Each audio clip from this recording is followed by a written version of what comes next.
U.S. officials have seen a surge in the number of Cubans coming to America by any means. An estimated 25,000 of them arrived here in the past 12 months by land and sea without travel visas. It's been more than 2 decades since Cubans have evacuated the island in such high numbers. In his book, Cuba in Focus, co-editor Ted Henken puts contemporary Cuban politics, society, and economics into a historical context. And he's just published a new book called Entrepreneurial Cuba, The Changing Policy Landscape. He's an associate professor of sociology and Latin American studies at Baruch College right here in New York, and he's here in our studios. Welcome to Arise America, Ted. Glad to. Terrific to be with you guys. Yeah, it's Thanks. good to be here. I read one statistic that the number of Cubans that are trying to make it to U.S. soil has doubled just in the past year or two. Can you sort of paint a picture to us why this seemingly sudden spike? Well, there's a number of theories, and I think that they all contribute. First of all, the Cuban government over the last 4 years has been undertaking some pretty momentous economic reforms. And you would think that economic reforms that are aimed at providing more opportunity for the private sector, the micro enterprise sector, would keep people on the island. But it seems that one of the effects of these reforms is it's increasing inequality in Cuba. And therefore, people who are already well positioned are getting these jobs and doing pretty well.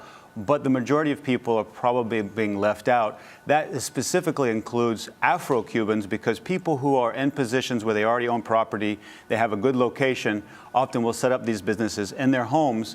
But even though the revolution tried to equalize opportunity, that was not really achieved totally. And so a lot of these new reforms are increasing inequality. So that's one of the reasons why there might be a spike. Another is the weather actually has been relatively mild, not very many hurricanes.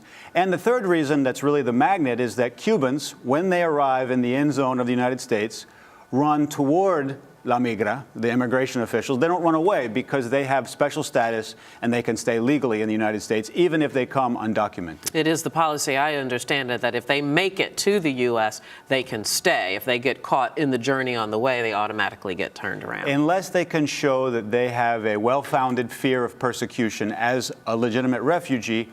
In most cases, they can't show that, so they're brought back to Cuba by the U.S. Coast Guard. But if they make it to U.S. soil, they can stay. And so they often will pay smugglers in speedboats to bring them to the shores of Miami. Or what's happening, and these numbers are reflected more and more, they're going to Central America or Mexico, because Cuba, a year and a half ago, changed its migration law, and Cubans no longer have to get permission to leave the island. They did for 50 years. They had to ask the government to leave, an exit visa. They don't have to do that anymore. So now they can, if they have the money, they can fly to Mexico.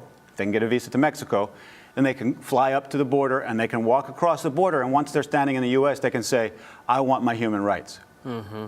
And as I understand it, those that are choosing to take the sea option, they're coming over on, or trying to come over on, very treacherous, very unreliable vessels, things that literally they've made with their own hands. Yeah, about 20 years ago, I had a job, and the job was to help resettle Cuban balseros, rafters, people coming over on homemade rafts.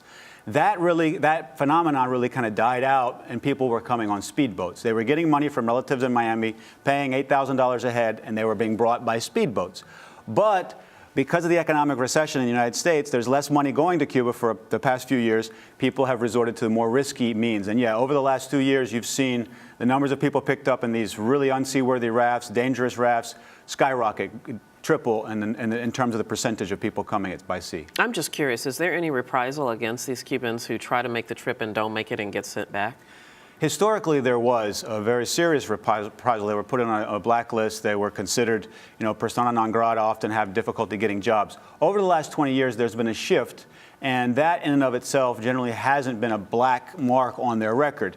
Although a lot of the people who do this, of course, they may have trouble getting jobs in the future. So the United States has tried, the U.S. representatives in Cuba have tried to check on this, because the Cuban government assured the U.S. government, when they made this agreement to bring people back to Cuba, that they wouldn't have reprisals. And so the United States has tried to follow up. There are, every 6 months, discussions between the U.S. and Cuban governments, one of the few areas where we actually have talked to each other about this. So there's being monitored by both sides. All right. Well, I'm going to have to stop it right there, Ted Henken. Thank you so much. It's good to talk to you. My pleasure. Time now to take a look at the other headlines capturing the news around the globe in our Arise News World Wrap.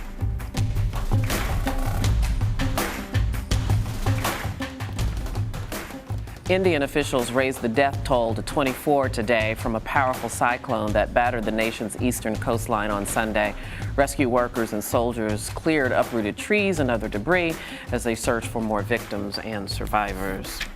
And in Afghanistan, a suicide car bomber targeted a military convoy, killing at least one person on Monday. And in a separate incident, insurgent ambushed a convoy of Afghan security forces. At least 22 Afghan soldiers and police died in that attack. And Liberian health workers reported on to duty on Monday. They were in strike over Ebola hazard pay. West African healthcare workers often treat Ebola patients in overcrowded wards and without proper protective gear. Meanwhile, Ugandan health officials are monitoring 5 people who may have contracted Marburg, a virus that's similar to Ebola. On September 28th, a 30-year-old medical technician died from the virus, sparking alarm in the East African nation. A Marburg outbreak in 2012 killed 10 people in Uganda. And that is the Arise News World Wrap.